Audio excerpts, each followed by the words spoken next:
10 second, 5 second, ready start. मान्यवर, जो लोग बैंकों के राष्ट्रीयकरण के इस कदम को समाजवाद की ओर एक कदम मानते हैं, वही इस पर जोर देते हैं विराम। वे लोग जोर नहीं देते जो पूंजीवादी अर्थव्यवस्था को स्वच्छ करने को उत्सुक हैं विराम। परंतु भले ही जिस रूप में वह प्रस्तुत किया गया है और लक्ष्य चाहे कोई भी हो, आम तौर पर यह कदम उस इच्छा का प्रतीक है जो एकाधिकार को आर्थिक एवं सामाजिक प्रभाव के विरुद्ध लड़ना चाहते हैं विराम। यहाँ तथ्य क्या हैं? पर्सनवाचक। निसंदेह चंद एक बैंक देश की अधिकांश निजी पूंजी के अधिकार में हैं।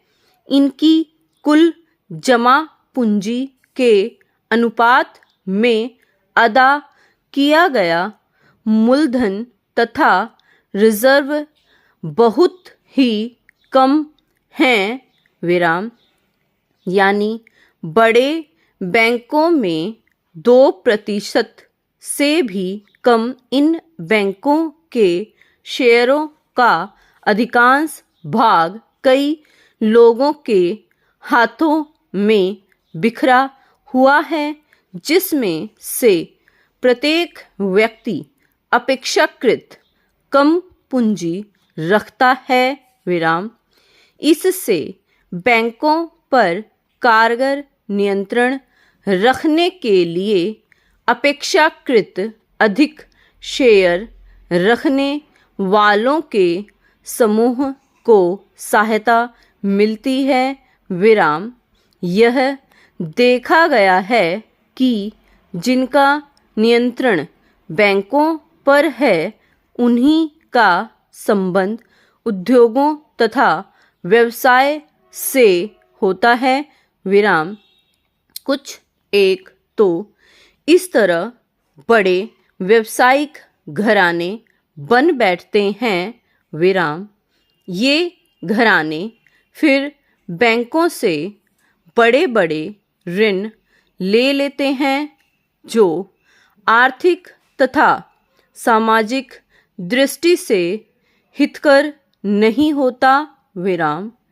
जाहिर है कि इस तरह के ऋण कम शेयर मालिकों के व्यापक हितों के विरुद्ध जाता है विराम।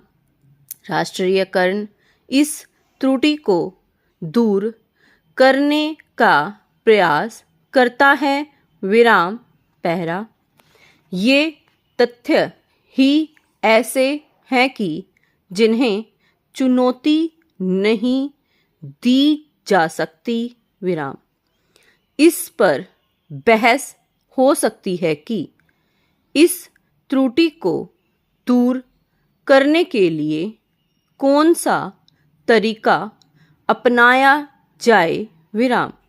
सरकार के विचार में इस त्रुटि को तभी दूर किया जा सकता है जबकि सरकारी रिजर्व बैंक के हाथ में अधिक नियंत्रण शक्ति हो और इन बैंकों के निदेशकों की समिति में कुछ सदस्य सरकार की ओर से नियुक्त किए गए हों विराम।